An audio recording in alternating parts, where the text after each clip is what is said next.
Hai semua, dalam topik yang kedua ini kita akan belajar ucapan salam. Dalam tajuk ini kita terlebih dahulu akan mempelajari perkataan baharu. Wen hou yu, ucapan salam. Bahagian pertama ialah perkataan yang berkaitan dengan ni hao ma, apa khabar. Perkataan yang pertama ialah wo yang bermaksud saya. Ni kamu. Nin kamu. Dan perkataan ini digunakan untuk orang yang kita hormat. Contohnya, orang yang lebih tua daripada kita. Seterusnya, hao, baik. Ma bermaksud kah. Contohnya, awak sudah makan kah? Hen, sangat. Ye juga. Dan ne boleh dikatakan bermaksud pula. Contohnya, ni ne, awak pula. Wo ne, saya pula. Mari kita lihat gambar ini. Apakah maksud gambar ini? Ini ialah gambar hao, bermaksud baik atau bagus. Gambar ini pula ni, awak. Gambar ini pula kita boleh gunakan perkataan nin, iaitu awak yang kita hormat. Bagaimana pula sebut perkataan ini? Saya sangat baik. Kita terjemahkan satu persatu. Saya, wo, sangat, hen, baik, hao. Wo hen hao. Saya sangat baik. Kita telah belajar bagaimana untuk sebut saya dan awak. Bagaimana pula kita nak sebut dia? Ta bermaksud dia. Pada masa yang sama, terdapat juga satu lagi perkataan yang bunyi dia sama. Juga bermaksud dia. Ta di sebelah kiri digunakan untuk lelaki, manakala ta di sebelah kanan digunakan untuk golongan wanita. Seterusnya ialah bahagian lao shi zao an, selamat pagi cikgu. Perkataan yang pertama berkaitan dengan bahagian ini ialah lao shi, cikgu. Tong xue men, rakan sekelas atau pelajar-pelajar. Zao an, selamat pagi. Wu an, selamat petang. Zao, pagi. Wu, petang. Untuk perkataan an pula bermaksud selamat. Kita boleh jejak asal-usul perkataan ini, di mana perkataan ini bermaksud di dalam rumah ada seorang perempuan. Dan situasi ini dipanggil selamat. Perkataan yang seterusnya ialah qing, yang bermaksud sila. Zuo, duduk. Qi li, berdiri. Xing li, tunduk hormat.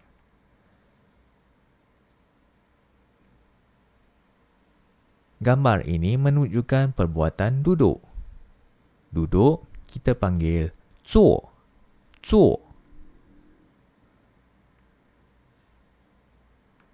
Gambar ini pula menunjukkan terdapat pelajar dan seorang guru. Guru kita panggil lao shi. Manakala rakan sekelas pula kita boleh panggil tong xue men.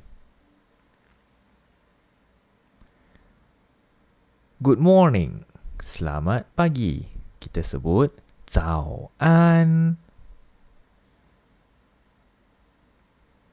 Good afternoon, selamat petang.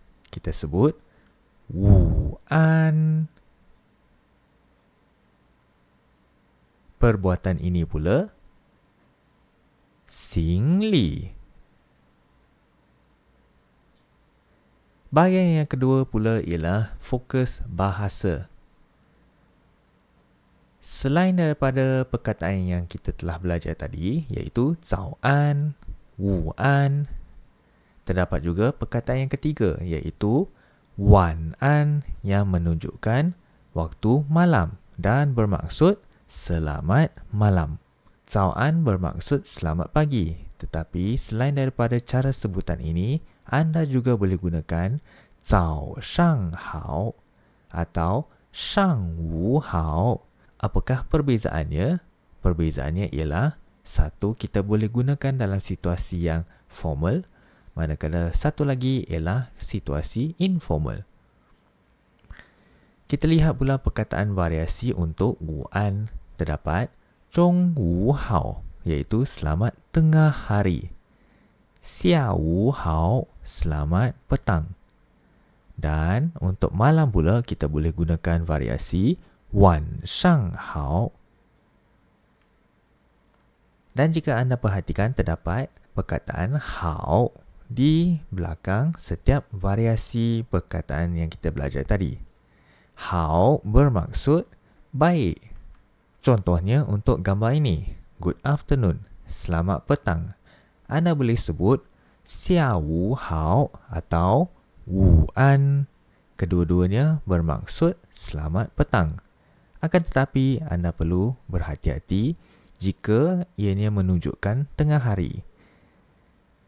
Kalau waktu tengah hari, kita sebut 中午好. Good morning, selamat pagi. Anda boleh cakap 早安 atau 上午好 atau 早上好. Good night, selamat malam. Anda boleh cakap 晚安 atau 晚上好. Seterusnya ialah penggunaan perkataan men. Perkataan men digunakan selepas kata ganti nama diri untuk menunjukkan kata majmuk, iaitu bilangan yang banyak. Contohnya, untuk perkataan tunggal, 我 bermaksud saya. Kalau untuk perkataan 我, kita tambah perkataan men, ianya bermaksud kami. Ni pula bermaksud awak. Tetapi jika anda tambah men, ianya bermaksud kamu. Ni men. 同学 ialah tunggal, seorang murid atau seorang pelajar. 同学们 bermaksud murid-murid, pelajar-pelajar atau rakan sekelas. Di sini menunjukkan bilangan yang banyak. 老师 merujuk kepada seorang cikgu. 老师们 bermaksud ramai cikgu-cikgu. Namun begitu, sekiranya terdapat kata bilangan atau perkataan yang menunjukkan kata majmuk di hadapan frasa tersebut, maka perkataan men tidak perlu digunakan lagi. Contohnya, 三个同学们 bermaksud 3 orang pelajar-pelajar. Ini merupakan penggunaan yang salah. Anda hanya perlu menggunakan salah satu jenis. Contohnya, 三个同学, 3 orang pelajar, ataupun 同学们, pelajar-pelajar. Contoh yang kedua pula ialah 很多老师们, sangat banyak cikgu-cikgu. Ini merupakan penggunaan yang salah juga. Anda hanya perlu pilih sama ada ingin sebutkan sangat ramai cikgu ataupun cikgu-cikgu. 很多老师, sangat banyak atau sangat ramai cikgu. 老师们, cikgu-cikgu. Bahagian yang ketiga pula ialah latihan ayat. Mari kita tengok apakah ayat-ayat yang anda boleh belajar dalam tajuk ini. Ayat yang pertama anda boleh gunakan 老师你好. Cikgu ni hao bermaksud hello ataupun hi. Li Qiang ni hao. Li Qiang ialah nama orang. Ni hao hello atau hi. Aiman ni hao. Aiman ialah nama orang. Ni hao hello hi. Dan Xian Sheng. Xian Sheng ni hao. Xian Sheng bermaksud encik. Encik hello atau encik hi. Untuk ayat yang kedua, Lao Shi Zao An. Cikgu, selamat pagi. Anda boleh tukarkan perkataan yang bergaris tersebut kepada perkataan yang lain. Contohnya, Lao Shi Wan An. Cikgu, selamat malam. Lao Shi Xia Wu Hao. Cikgu, selamat petang. Lao Shi Zhong Wu Hao. Cikgu, selamat tengah hari. Anda mungkin tertanya-tanya apakah perbezaan ni hao dan ni hao ma.